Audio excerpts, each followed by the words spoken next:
a moment for the press to come sit down. I saw them all in the hallways there. Thank you all for being here today. And before we begin, I first want to begin by addressing the heinous attacks that happened to Congressman Connolly's district office today. I did put a call into the congressman to check on his staff members. We are all praying for the quick recovery for the staffers injured and grateful for the quick actions of the law enforcement who apprehended the suspect. Last week, the House Republicans went to the National Law Enforcement Officers Memorial in Washington, D.C. to pay our respects to the officers who lost their lives in the line of duty. Today, at the National Police Week begins, we continue to show our full support of our police officers by saying thank you. Thank you to everyone who wears the badge. Our nation is blessed to have the bravest, most professional, most capable officers in the world. For those protectors of peace, stopping criminals, saving innocent lives, and helping our communities is more than a job. It's a way of life. And as you sit and talk, we have many who were officers before they took the job as members of Congress. They know firsthand what it's like to walk out the door. And they've had friends not come back. We have members who were officers who were actually shot in the line of duty and continue to be able to serve. We know each and every day that we've watched the rhetoric in this nation move when the Democrats' majority of defunding the police. We now see that a number of members that serve as officers look to retire. And the one thing about serving in law enforcement is not a job, it is a way of life. And many times it follows from generation to generation. But now when you speak to those who wear the blue, they openly talk about maybe it's not a job for their children to do. We need to show the respect, we need to show the funding, and we need to stand up for the law enforcement officers to make sure that they can continue to do the job to keep our streets safe. We've watched what this movement from the Democrats of defunding the police have done to our cities. I come from California. I watched the former speaker's city of San Francisco to be nothing what the city once was. I watched Nordstrom's close their stores. I watch grocery stores that pride themselves on opening up have to close because of the robberies or the drugs on the streets, that even the governor is now calling in the National Guard. We don't want San Francisco to be the cities across this country. We want to change the course of history, and that's exactly what this conference will do. With that, I want to call up our majority leader, who knows firsthand what it's like if someone comes forth. He would not be here today to serve if it wasn't for the law enforcement, risking their lives, not just to defend his, but to everybody else on that baseball field that day. Let's, for Steve Scalise.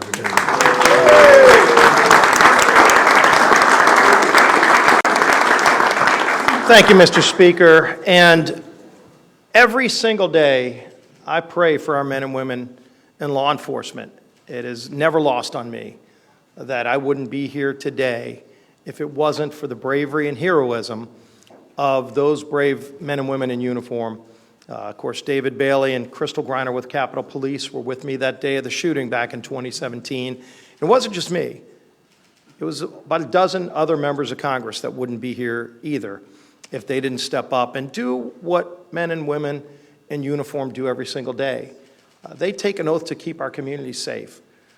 You know, they don't know any given day if when they walk out the door, they might encounter danger, they might be apprehending somebody who committed violence against someone else. They don't know. It might be a slow day, but it also might be a day where their life is in danger, and yet they show up every single day and they do that job. They have our backs every single day, and it's important that we have their backs every single day. That's what a week like this is about, to pay tribute to law enforcement, to take an extra moment to thank them. If you see a cop, thank them for their job, because I pray for them that not only they're able to do their job safely, but they're able to return home to their families, because they are fathers and mothers, their sons and daughters, and their families want to see them come home safe as well. That's why this week we're bringing a number of bills to the floor during this special week to pay tribute to law enforcement, to show them that we have their back in a number of different ways. Hopefully these are all very bipartisan votes, votes that stand up for law enforcement, but also stand up against the attacks on law enforcement. You've seen the defund the police movement. It's still out there. But you also see de facto defunding of the police. You see attempts by some of these prosecutors who run on a platform of not enforcing laws to hold people accountable who are caught by police. There's nothing more demoralizing to a police officer if they chase down a suspect. Sometimes you're getting into fist fights. You're actually having to run them down, and then you catch somebody who did something bad to somebody else only to watch them walk out the door the next day.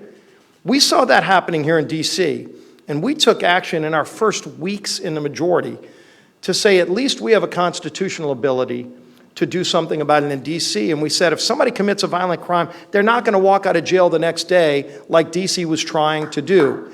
And we passed that bill, and it got signed into law. And this is something telling. The D.C. police chief, as this debate was playing out, said something that should remind everybody why the defund the police movement is dangerous, why cashless bail is dangerous, why this attitude that if you catch somebody, you can just let them out the next day is dangerous. Because the police chief in D.C., during that debate just a few months ago, said, for every person they catch who committed murder, that person committed 11 other crimes before they committed murder. We shouldn't stop and put somebody in jail only when they commit a murder. If you can put them in jail the first time they harm somebody, they won't commit that murder. That's what we're standing up for when we're standing up for our men and women in uniform. Because unfortunately, sometimes those murders are the police officers themselves. Last year, we lost over 200 men and women in uniform in the United States of America who were just doing their jobs and were killed in the line of duty. It's a dangerous job on a good day. And on a bad day, there's some that don't make it home. And we never forget those families. We never stop praying for our men and women in uniform who keep our communities safe. God bless each and every one of them. We should all be there to back them as they do their job to back us. And with that, I'd like to bring up our whip, Mr. Tom Emmer. Thank you, Steve. Going off that 200 number that you just gave, 135 police officers have been shot in the line of duty so far just this year. Of those, 15 were killed by gunfire. An officer in my home state of Minnesota was killed just last month after being shot 3 times while responding to a domestic violence call. But instead of backing the brave men and women in blue who place themselves in harm's way to keep our communities safe, Democrats continue to cave to the leftist lunacy that has made them the most anti-law enforcement party in our history. We see the repercussions of their lawless policies on our streets every day. Crime is soaring in communities across this country, with homicides spiking 13% over the past 2 years. Incidents of rape have increased by 23.5%, and aggravated assaults skyrocketed by nearly 34%. But unfortunately, Democrats continue to double down on their pro-crime agenda. Just 2 short months ago, 173 House Democrats voted against bipartisan legislation that overturned the D.C. City Council's radical criminal code overhaul and forced even Joe Biden to admit the Democrat-run city has a crime issue. Our police departments are struggling to recruit and retain officers as it is, and they're looking to us for help. We can start by doing more to defend them rather than defund them. This National Police Week, House Republicans will pass 3 pieces of legislation that send a message of support to our men and women in blue and give them the resources they need to keep our communities safe, and themselves, by the way, safe. After the countless hours these officers have committed to an often thankless job, this is the least that we can do. I hope and pray that our colleagues on the other side of the aisle will put their politics aside and vote yes on these bills that prioritize the safety of our constituents by backing the blue. And with that, I turn it over to our conference chair, Elise Stefano.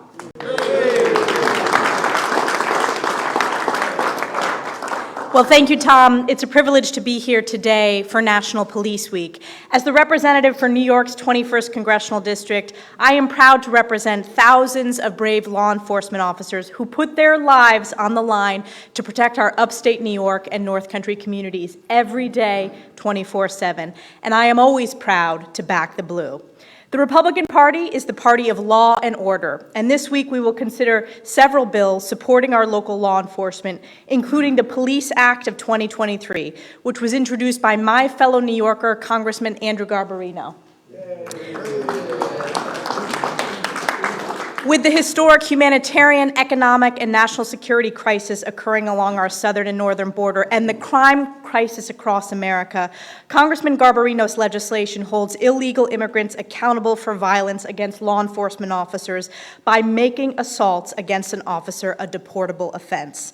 Violent crime has skyrocketed in New York and across the country, and the American people know this is because of the far left's defund the police movement and disastrous policies like we have in New York State failed bail reform. It's one of the reasons why we won the majority, because we are pro-law and order when it comes to the New York Republicans here today. House Republicans will always and proudly back the blue. And this week, we are standing up to the Democrats' dangerous anti-police agenda.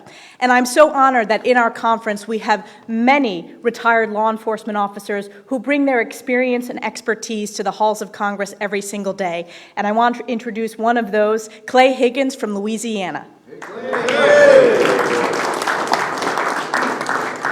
I thank you all for being here, my colleagues, as we reflect upon the service that the Thin Blue Line provides to our nation. It's important that we remember that police officers are human beings.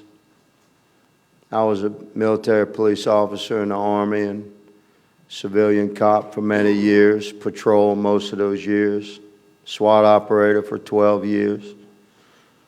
For 8 of those years, I worked night shift.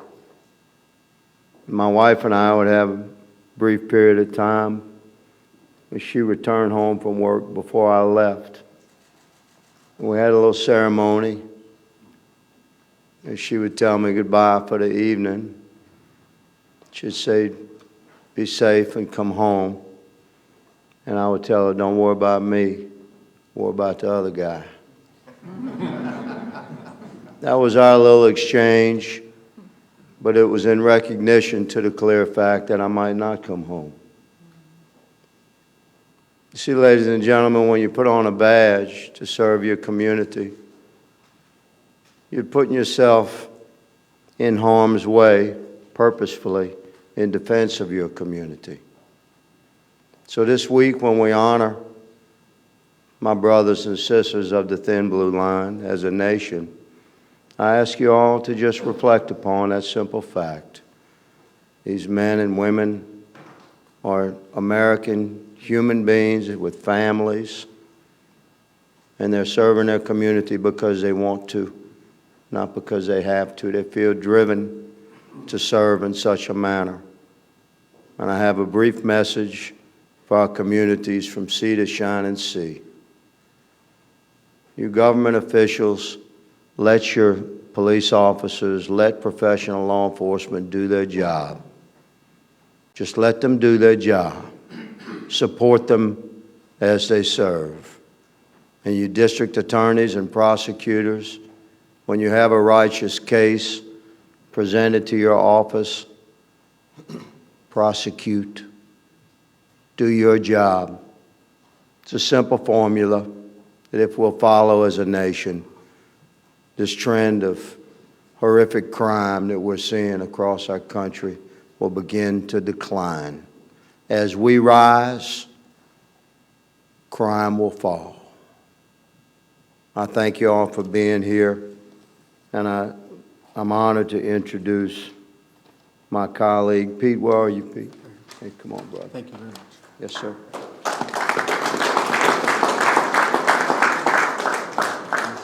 Good afternoon, everyone. I'm Congressman Pete Stauber. As a former Duluth police officer for 23 years, I understand the sacrifices made every single day by those who wear the uniform to serve and protect our communities. Every day, law enforcement officers walk out of their homes, leaving their loved ones behind, and put their own lives on the line for the safety and security of others. Policing is both a dangerous and noble and honorable profession. That's why it's critical that we have the backs of our brothers and sisters in the blue and brown now more than ever. We must show gratitude for their sacrifice. Far too many people have used anti-police rhetoric, which has led to a huge uptick in violence against law enforcement. We must continue to strongly denounce the reckless and radical defund and disparage the police movement. Our House Republican majority is committed to backing the blue. Republicans don't need election year polling to stand with law enforcement. My time in uniform may be over, but my watch will never end. May God bless all the brave men and women serving our communities. And now it's my honor to introduce Representative Anthony D'Esposito from New York. Well, thank you, and it is an honor to stand with a conference that I know stands with my brothers and sisters in blue. We started Police Week on Thursday, leaving the steps of the Capitol, led by our great speaker, on a bike tour from the steps of the People's House to the National Law Enforcement Officers Memorial. And as we rode through the streets of our great capital, we made it clear that we are members that stand with law enforcement. We don't just stand with them when it's beneficial to us. We stand with them 24/7, 365. I visited the memorial many times in my life.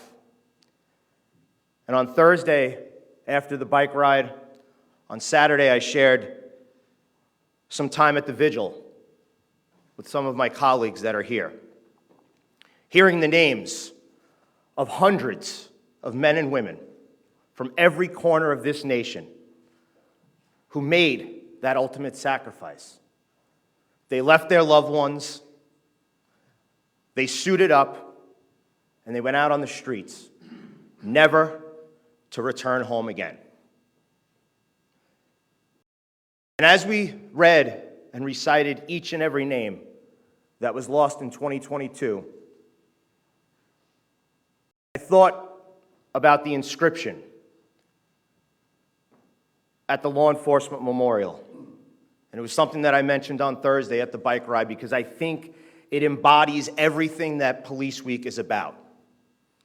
And under the lion it says, "It's not how they died that made them heroes, it's how they lived." And I reflect back on my career in the New York City Police Department, serving as a proud detective. And I think back to the night with just under a year on patrol and hearing Russell Timoshenko in Brooklyn South putting over a car stop for a car that was stolen. And as they exited the vehicle, took fire. Both him and his partner shot, and his partner screaming in the radio that they were taking fire. Russell's family immigrated here. They volunteered at their local church. He was the first person in his family to serve as law enforcement, gunned down in the streets of New York City because he wore a uniform. I think about Mia Soto's familia, who was shot point-blank range into her patrol car because she wore a uniform. She was a single mother. And yesterday, her children and grandchildren celebrated another Mother's Day without her. It wasn't about how she died, it was about how she lived. I think about Stephen McDonald. Many of you have heard his story, and I shared it the other day, but it's one to hear again. Stephen McDonald was born and raised on Long Island, lived in my district. And he was a young cop in Central Park, shot in the head at point-blank range by young thugs. He survived and spent his life promoting peace and promoting forgiveness. And years back, after a long fight and battle, he returned home, eventually losing his life from the gunshot wounds that day. But it wasn't about how he died, it was about how he lived. So, ladies and gentlemen, as we talk about Police Week, yes, we should back the blue. Yes, every member of the United States House of Representatives should be supporting the bills that are on the floor this week. But we know they won't, because some of them are cowards, and they don't want to stand up and say that they support the police. They want to defund law enforcement. They want to see drugs and violence reign our streets. But that's not the country that we believe in. That's not the country that so many people gave their lives for. And that's why we, as a conference, are going to keep fighting. So use this week, Police Week, to remember those who have made the ultimate sacrifice and think about that inscription on the wall. It's not how they died that made them heroes, it's how they lived.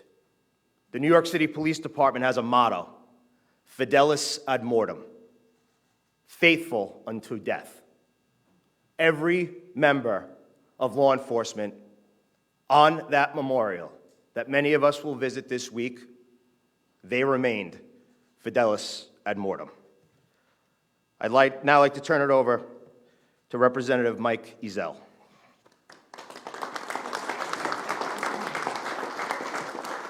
Thank you, and thank you all for coming out here tonight. I want to thank the leadership in this House.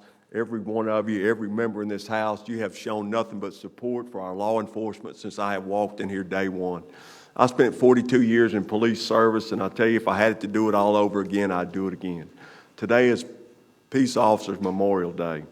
Too many times over my 42-year career, I have had to go and visit a grave site. I have had to go and see widows. I have had to spend time with people that have lost their family members.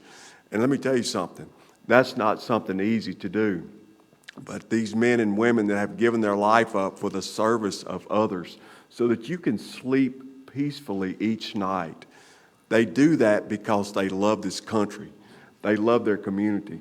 They love their family, and they want better for you and for the safety of you and your family. I ask each and every one of you today, if you don't know a cop, find one. Get to know them. And you'll see just what kind of person they really are. They love people, they love serving, and they are the guy that shows up at 2 o'clock in the morning when it's pouring down rain and there's nobody else to call. You call the police. So the next time you think that you want to say something negative about a police officer, think about who you're going to call when things are all gone wrong. You call your local police. Again, I cannot thank this leadership enough for the way that you have treated me since I have been here. God bless America. God bless our police officers. Thank you.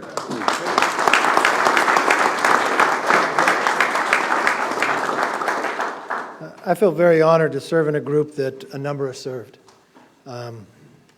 Pete Stauber, he didn't tell you, he was wounded in his line of work.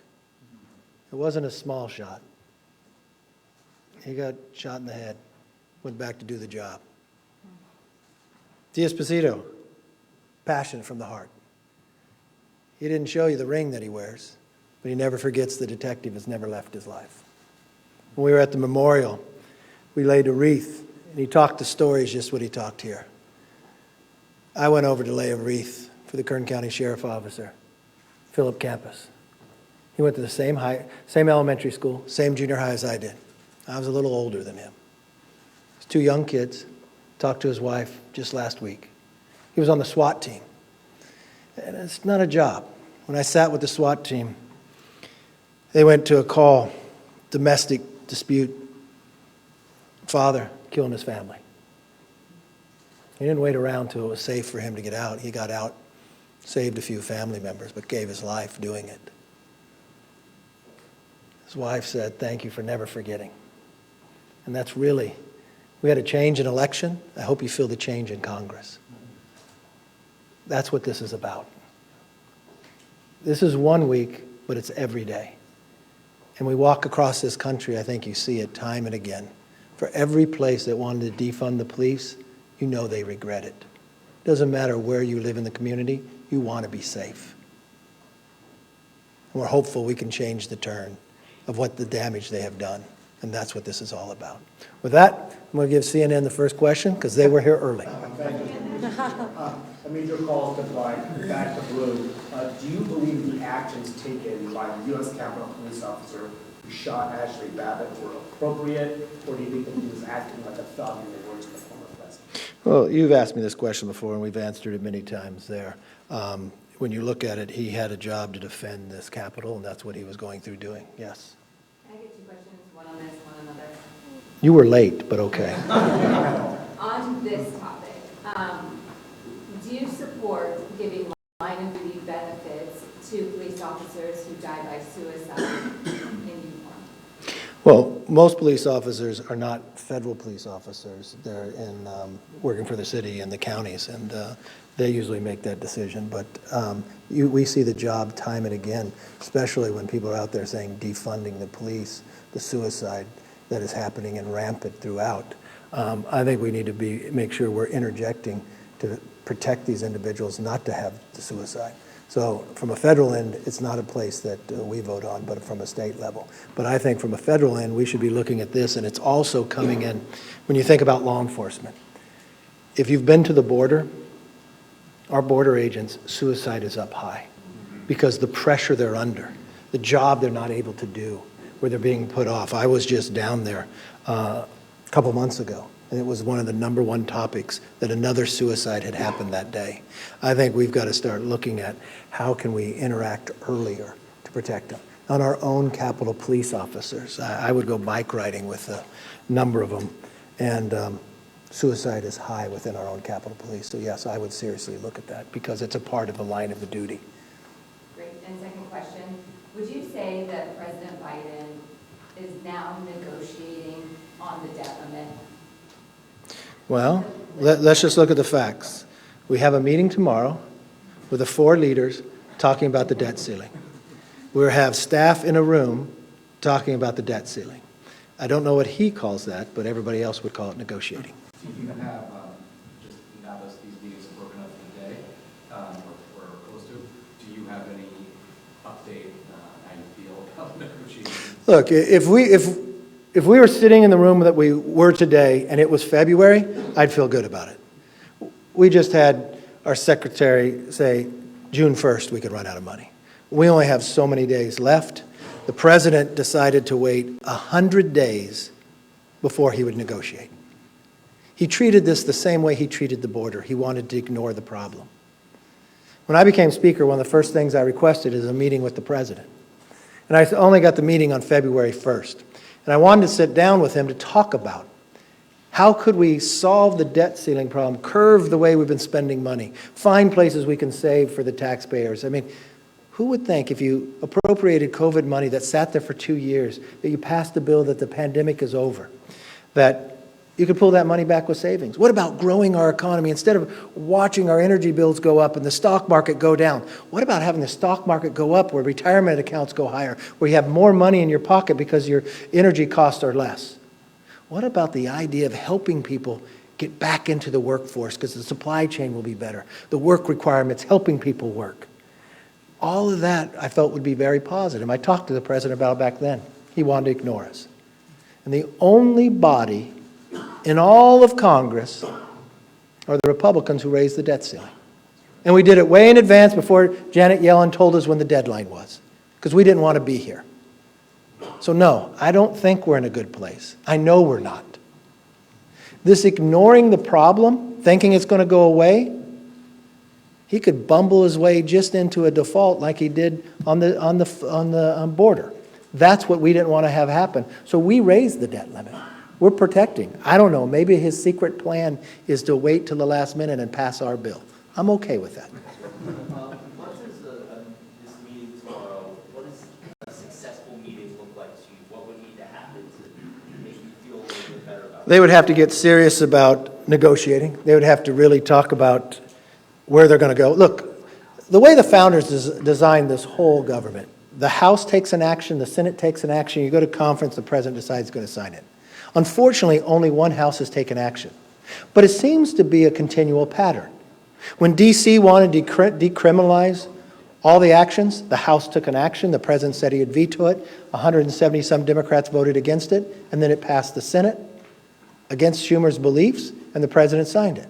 When we had a border with Title 42 going to be lifted, they ignored the problem, the House again took action. We are looking for solutions, but we'd really like somebody to work with us instead of against us.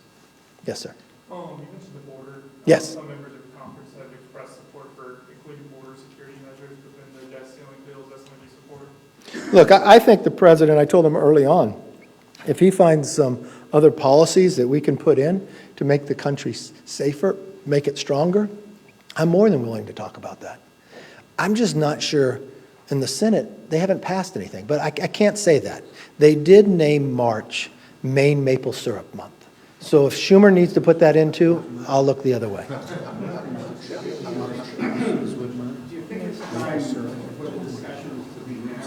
Yes. Look, if you look at, we all know how this works. When President Trump was in office and Nancy Pelosi would not pass a clean debt ceiling, when she said their party would not do it, he assigned Mnuchin, and then they negotiated. Same thing with President Bush, same thing with Obama. Unfortunately, here is the way the president has ignored it for 100 days, and then he still hasn't taken it serious. We only have so many days left in session to deal with this. So you would like bilateral talks between you and the president without... You know, I haven't hid from that. That's been from the very first day. When I went to meet with the president, it was the president and I. If the president comes to an agreement, the Democrats in the Senate will vote for it. The House will pass it if we are all in agreement. Why do we waste more time going around and around, not solving any of the real problems? I think you're putting the country in jeopardy when you do that. Yes, ma'am. President Biden is scheduled to go to Japan and Australia later this year. Do you think you should still go in light of where negotiations are? Look, I think an American president should focus on the solutions of America. And I think it shows your values and your priorities. I just watched a border where we didn't focus upon. I watched a debt ceiling come before us that is very serious. I watched this president, when he was senator, vote against debt ceilings. And he said it didn't go far enough to cut and save. My question to the president is, how big a debt is too big? Is $32 trillion, if that's not big enough, that's bigger than our entire economy. And this whole time he wouldn't talk to me for 100 days. You know what happened? If you look at the Congressional Budget Office, our debt went up $100 billion more.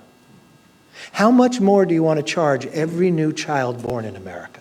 Is $100,000 enough? How much do you want to indebt the next generation? Because he wants to spend more money we spent during the pandemic.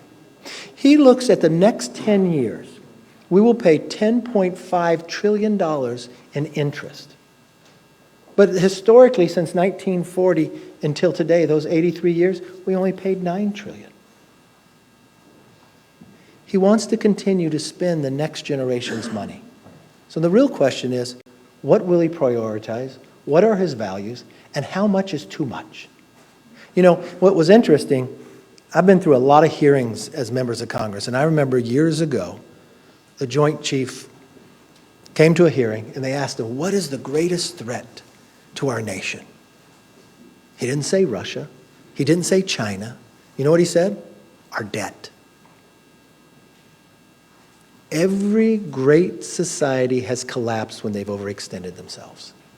And can you seriously look, and I asked the president this, can you tell me, do you not believe there's not one thing in all the spending that we spend that we can't save? How long has he argued with me that money that has sat there for more than 2 years that we spent on COVID, that the pandemic is over, that we can't bring it back to the taxpayer? You know, everybody else is back to work. In the House, we passed a bill to have the federal employees to come back to work. He wants to veto it. He's fighting why every other American goes back to work. He signed a bill that the pandemic's over, and we have half of the federal employees not showing up for work. I don't know how you look at a hardworking taxpayer and look them in the eye and say you're doing a good job or you're focused on solutions for America. Look, there's a lot of problems around the world, but we got a really big problem right here, and I think it takes everybody's attention to get it done. You already asked too. I'll come back, yes. You sort of alluded to it, but you believe that President Biden is negotiating with you. Some of the conservatives in your party say that they don't want any negotiated bill that less than what you passed. Are you concerned at all about losing some of their support? No, I'm really concerned that the Senate hasn't passed anything. I'm really concerned that the president waited 100 days before he'd even talk to us. I'm really concerned about the president's continuous spending of what he will do to Medicare and Social Security. I'm really concerned about, instead of the Democrats sitting down, realizing we have a division in government and being honest and adult and discussing this, but simply lying about what we're doing. You'll see tomorrow that no, we don't cut veterans, we actually add money to it.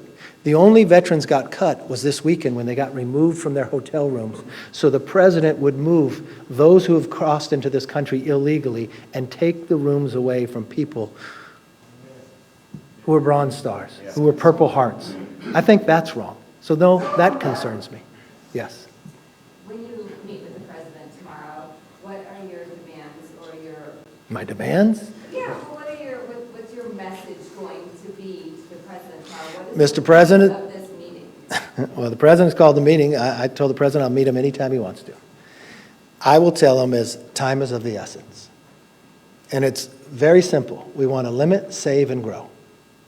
We want to limit the outside growth of government because we are growing too big. So you know what? In future, cap what we're spending and put it by 1%. It's not really a Republican idea. Joe Manchin's idea. We want to help people get back into the workforce. So we like work requirements. You know what? When this president was a senator, he voted for work requirements.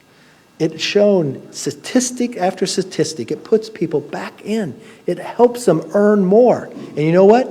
It helps America with our supply chain so we're less dependent upon China. In limiting our spending, it curbs inflation that they created by adding $6 trillion. So let's stop the inflation. Let's make our economy stronger. And let's grow our economy by, we passed a bill, H.R. 1, that makes us energy independent. We want to be able to build things again in America. So let's cut the red tape, permitting reform. Instead of just talking about things, let's actually do it. And we only have so many days to get it done. So if we're just going to sit in a room with staffers talking, it's not going to happen. And if that's the pattern he wants to do, you know who gets hurt? The American public, but more importantly, everybody who's on Social Security and everybody who's on Medicare. Because his spending level, what the Congressional Budget Office says, for the first time, he's the first president ever to do this in a 10-year window, that they'll go insolvent. So that's an automatically 20% cut. We don't want that to happen. So you know the good thing about this? In April, the Republicans raised the debt ceiling, curved how much we were spending, and proposed a growth in our government. So you wouldn't sit there at the market every day going down. The market would go up. You'd have more jobs and more people in the workforce, and we'd be less dependent upon China. Thank you all very much.